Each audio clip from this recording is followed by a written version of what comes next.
శ్రీ గురుభ్యో నమః. యోగము భారతీయత. ఇది మాస్టర్ ఈకే గారి ప్రసంగ గ్రంథము. మాస్టారు చెబుతూ ఉన్నారు, ఐహికము పారలౌకికము అను రెండు విధములైనటువంటి జీవితములు ఉన్నవి అని నిన్న సాయంత్రం మనము చెప్పుకున్నాం. అనగా మన పరిసరములైనటువంటి భౌతిక ప్రపంచంలో మనం యథాక్రమంగా నిర్వర్తించవలసినటువంటి బాధ్యతలు ఐహిక ప్రపంచం, దానికి సంబంధించినటువంటి జీవితం కనపడుతుంది. క్రమశిక్షణ లేనివారు ఐహికమైన జీవితం చాలా తక్కువది అని, దానినేదో నిర్లక్ష్యం చేయదగినదని పొరపాటు పడి చెబుతారు. ఆ పొరపాటు మన భారతీయ సంప్రదాయం వారు పడరాదు. ప్రాచీన భారతీయ సంప్రదాయంలో ఇహము తక్కువది, పరము ఎక్కువది అనేటువంటి అభిప్రాయము లేదు. ఇహం అంటే ఈ శరీరంతో ఉన్నాం కదండి, ఆ జీవితం ఈ శరీరంతో ఉన్నంతకాలం ఇహం అంటారు. శరీరాన్ని వదిలేశాక దాన్ని పరం అంటారు. అందువల్ల మాస్టర్ ఏమంటున్నారు, భారతీయ సంప్రదాయంలో ఇహం తక్కువ, పరం ఎక్కువ అనేటువంటి అభిప్రాయము లేదు కనుకనే మతములు అనేటువంటివి భారతీయ సంప్రదాయానికి లేవు. ఆధ్యాత్మికమైన ఒక మార్గంలో ఇహపరములు రెండూ సమన్వయించుకొని జీవితాన్ని నిర్వహణ చేసుకుంటూ ఉండవలసింది. ఈ శరీరం మనకు సంబంధించిన ఒకానొక సాధనము. ఈ శరీరం మనము కాదు. మనము ఉండటానికి సదుపాయం కోసము ఈ శరీరం ఏర్పడ్డది. కనుక ఈ శరీరంతో భౌతిక ప్రపంచంలో మనము నిర్వర్తించవలసినటువంటి ఐహికములైనటువంటి కార్యక్రమములు నిర్వర్తించుకొనవలసినది. ఈ శరీరాన్ని పరిశుద్ధంగా ఉంచుకునేందుకు కావలసినటువంటి సాధనలు చేసుకోవలసింది. శారీరక పరిశుద్ధి, మానసిక పరిశుద్ధి, ఈ రెండు క్రమశిక్షణ అనేటువంటి మార్గంలో ఏర్పాటు చేయవలసింది. శరీరం ఎప్పుడైతే ఉన్నదో దానికి కావలసిన అన్నపానీయాదులు కావలసి ఉంటాయి. ఒక యంత్రం ఎప్పుడైతే మనము ఏర్పాటు చేశామో దానికి బొగ్గు కానీ, నీరు కానీ, కూలి పని కానీ ఎట్లయితే కావలసి ఉంటుందో, అలాగే భౌతిక ప్రపంచంలో తప్పనిసరి అయిన వాటిని నిర్వర్తించుకోక తప్పదు. అవి నిర్వర్తించుకొనటములో అవే పరమావధి కాకుండా దేనికోసమైతే మానవ జీవితం ఏర్పడ్డదో దానిని పరమావధిగా తెలుసుకొని ఈ భౌతికమైనవి ఐహికములైనవి వానిని నిర్వర్తించుకోవటము అనేది ఆధ్యాత్మిక విద్యలో పెద్దలు చెప్పినటువంటి సమన్వయము. అనగా ఈ శరీరానికి అన్నపానీయాలు కావాలి, లేకపోతే శరీరం ఉండదు. అందుకని ప్రకృతి ఏమి చేసిందంటే శరీరానికి అన్నపానీయాలు కావాలనని తెలియజేసేందుకు ఆకలి, దప్పిక అనేటువంటివి రెండు ఏర్పాటు చేసింది. ఆకలి వేసినప్పుడు శరీరానికి ఆహారం కావాలి అని తెలుస్తుంది. దప్పిక వేసినప్పుడు శరీరానికి పానీయము కావాలి అని తెలుస్తుంది. ఇవి రెండును సూచనలు అన్నమాట. కాగా అన్నపానీయములకు కావలసినటువంటి గుర్తులు ఆకలి, దప్పిక అనేటువంటివి. ప్రకృతి ఇంకొకటి కూడా జీవరాశులకు ఏర్పాటు చేసింది. నిజంగా శరీరానికి ఆవశ్యకత లేనిదే ఆకలి వేయదు. అలాగే పానీయము ఆవశ్యకత లేనిదే నిద్ర రాదు. ఈ మూడు కూడాను, అంటే ఆకలి, అట్లాగే దాహము, అలాగే నిద్రండి, ఈ మూడు కూడాను సమస్త జీవరాశులకు ఏర్పాటు చేసింది. ప్రకృతి జంతువులకి, పక్షులకి మొదలైన వాటికి బుద్ధి అనేది ఇయ్యలేదు. క్రమంగా మానవ జన్మ వచ్చిన తర్వాత మాత్రమే పరమ పవిత్రమైనటువంటి బుద్ధి ఇయ్యబడింది. ఈ బుద్ధిని వినియోగించుకొని మానవుడు కర్తవ్యాన్ని నిర్ణయించుకొనటానికి చక్కని సాధనం ఏర్పడ్డది. కనుక ఈ మిగతా జంతువులు పశుపక్ష్యాదులకు మనకు ఉన్న తేడా ఏమిటంటే, మనం ఈ బుద్ధిని సద్వినియోగం చేసుకునేటువంటి పద్ధతి, క్రమశిక్షణ, ప్రణాళిక ప్రకృతి మన నుండి ఆశించుతుంది. ఒక జీతం ఇచ్చిన తరువాత ఆఫీసరు మన దగ్గర నుంచి ఒక విధి నిర్వహణ ఎలా అయితే ఆశిస్తారో, ఏ కార్యాలయంలో అయినా ప్రకృతి మానవుణ్ణి అందరికంటే పెద్ద జీవిగా సృష్టించి, బుద్ధిజీవిగా సృష్టించి, యుక్తాయుక్త పరిజ్ఞానము అనే పరమ పవిత్రమైన ఒక దీపాన్ని, చక్కని దీపాన్ని మానవుడికి ఇచ్చి, ఆ దీపాన్ని తాను సద్వినియోగం చేసుకోమని ఆశిస్తుంది, ఉద్దేశిస్తుంది. ఆ ఉద్దేశించటం వల్లనే మిగతా జీవులకిన్ని, మానవుడికిన్ని కొన్ని తేడాలు కనిపిస్తాయి. ప్రకృతిలో జంతువులు ఆహారం కావలసి వచ్చి ఆకలి వేసినప్పుడు తినటం మొదలు పెడతాయి. అంతకుముందు మనం పెట్టినా తినవు, ఆకలి తీరగానే ఆపివేస్తాయి. ఇంకాస్త పెట్టినా తినమన్నా తినవు. గొడ్డుకు కావలసిన కన్నా గడ్డి ఇంకాస్త తినమని చెప్పండి, అంటే గొడ్డుకి కావలసిన కన్నా గడ్డి ఇంకాస్త తినమని చెప్పండి, తింటుందా? కుడితి ఇంకాస్త త్రాగమని చెప్తే త్రాగుతుందా? లేదు. అంటే ప్రకృతి ఏం చేసింది? వాటికి కావలసిన బుద్ధిబలం వాటికి లేదు కనుక తానే సహాయం చేస్తూ ఉన్నది.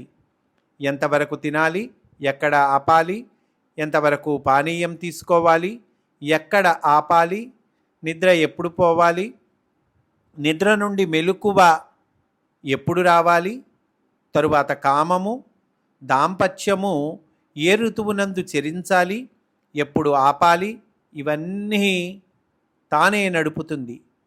జంతువులకు సమయం కానప్పుడు కామము ఉండదు, అది మనకు తెలుసుననుకుంటాను. ప్రవర్తించవు. ఇవన్నీ కూడా ప్రకృతి రక్షణ చేస్తూ ఉన్నది. అడుగడుక్కి సృష్టిని, అంటే ఏది కావాలో యుక్తాయుక్తములైనటువంటివి నడుపుతూ, అయుక్తము జరగకుండా, చేయకూడని పని జరగకుండా ఏర్పాటు చేస్తూ ఉంది. మానవుడి దగ్గరకు వచ్చేటప్పటికీ ఏమవుతుందంటే, ప్రకృతి మనకే వదిలిపెట్టి వేసింది. ఎందుకని? మనకు ఇచ్చిన ఈ దీపం విజ్ఞాన దీపం లాంటిది.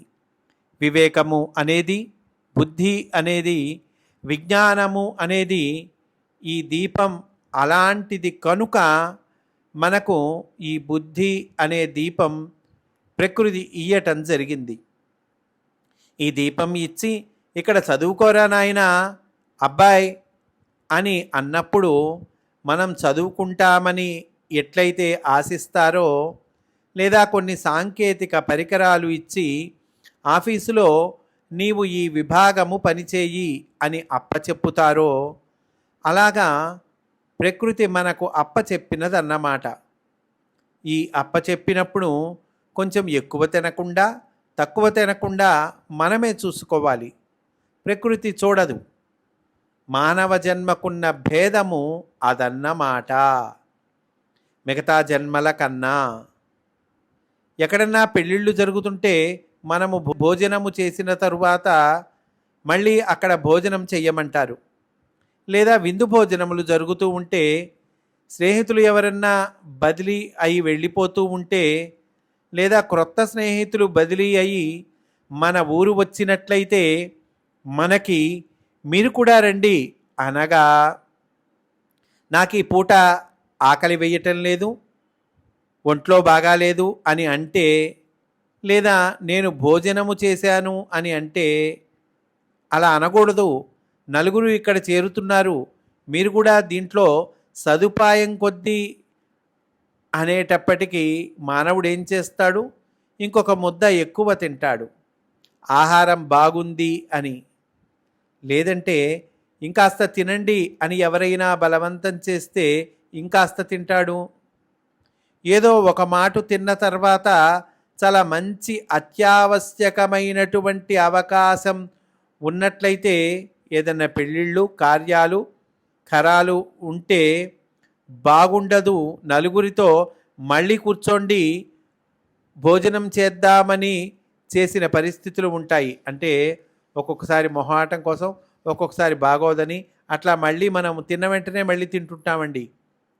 ఇలాంటివన్నీ కూడా ఆహారమునందు పానీయమునందు చేసే అపచారాలు.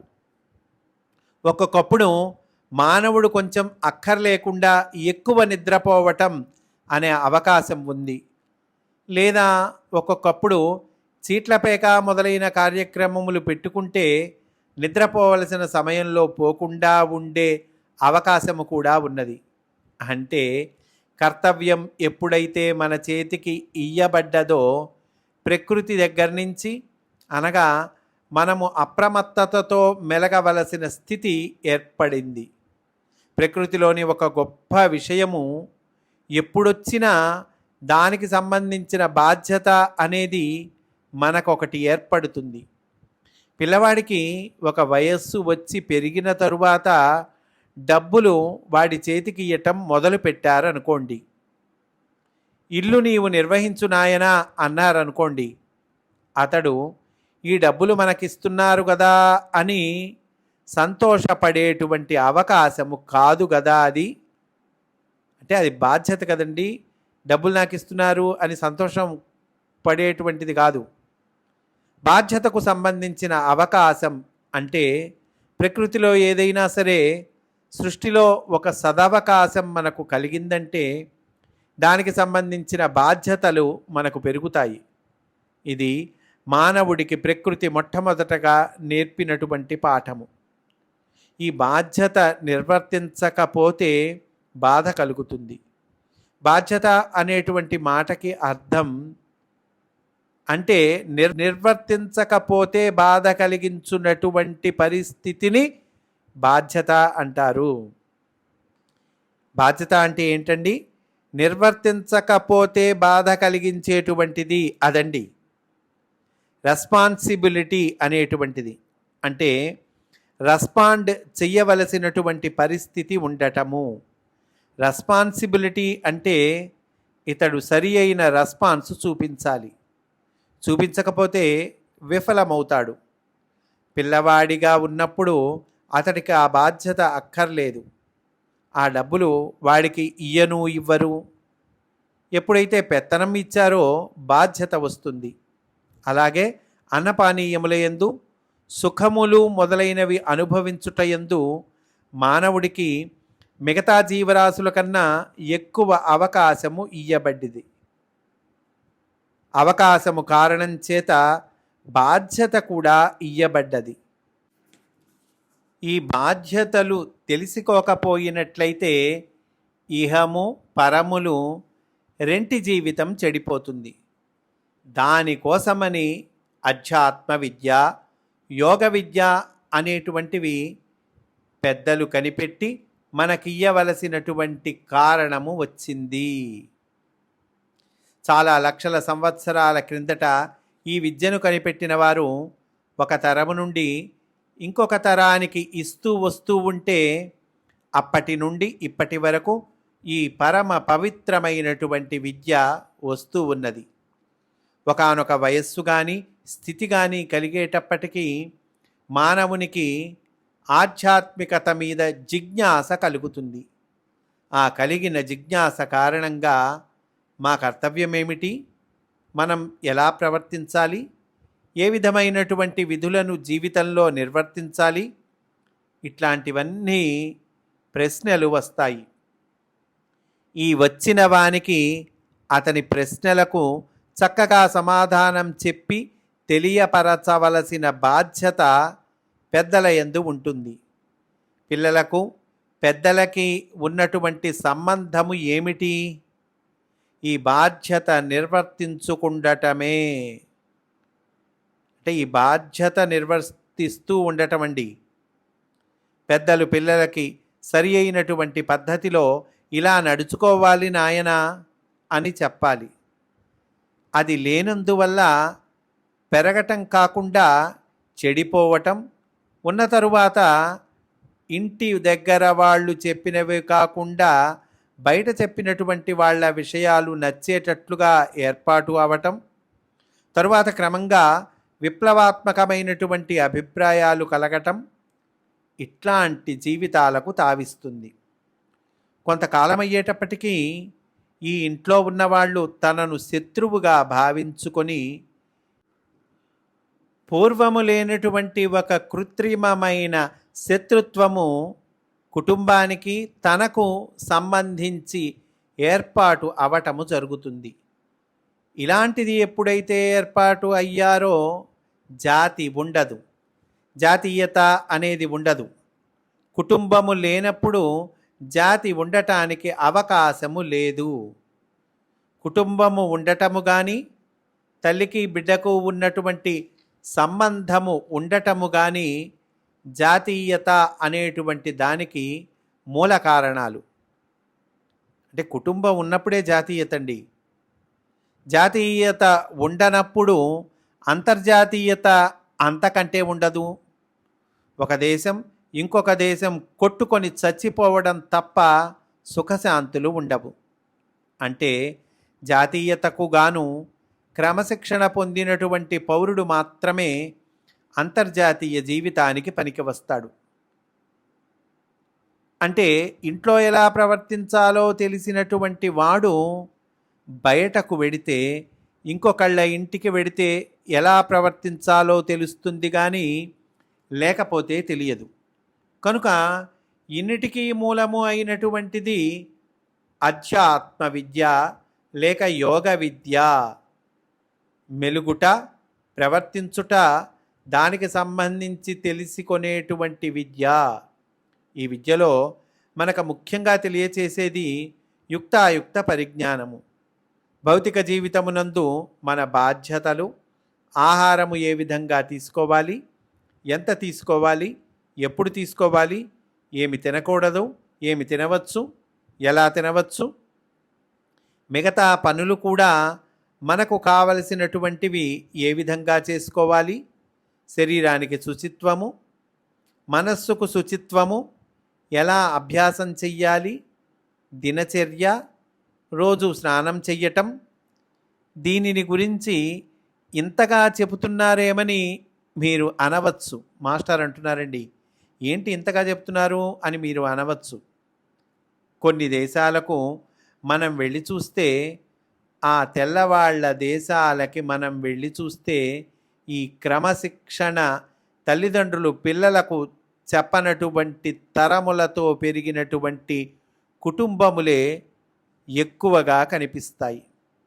వారానికి ఒక్క మాటో 2 మాటలో స్నానాలు చేసేవాళ్ళు, 2 వారాలకు ఒక మాట స్నానం చేసేటువంటి వాళ్ళు, ఇట్లాంటి వాళ్ళు 175 మంది ఉంటారు తెల్ల దేశాలలో.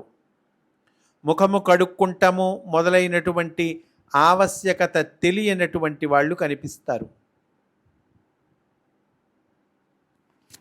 వాళ్లను ఎగతాళి చేసి నిందించి కూడా లాభం లేదు. అంటే క్రమశిక్షణ అనేటువంటిది పెద్దలిస్తే పిన్నలకు వస్తుంది కానీ లేకపోతే రాదు. అట్లాంటి వాళ్ళని ఆదరించి దగ్గరికి తీసి మనం చెప్పినట్లయితే చక్కగా చేస్తున్నారు. బాధ్యతలు కూడా నేర్చుకొనుట మొదలుపెట్టి వాళ్ళు ఇప్పటికి దాదాపు ఒక 60-70 సంవత్సరాలు అయింది అంటూ ఉన్నారండి మాస్టారు. ఈరోజు ఇక్కడితో పూర్తి చేసుకుందాం. రేపు కూడా ఇదే అంశంలోని విశేషాలను చెప్పుకుందాము అని సవినయంగా మనవి చేసుకుంటూ స్వస్తి. వాసుదేవా.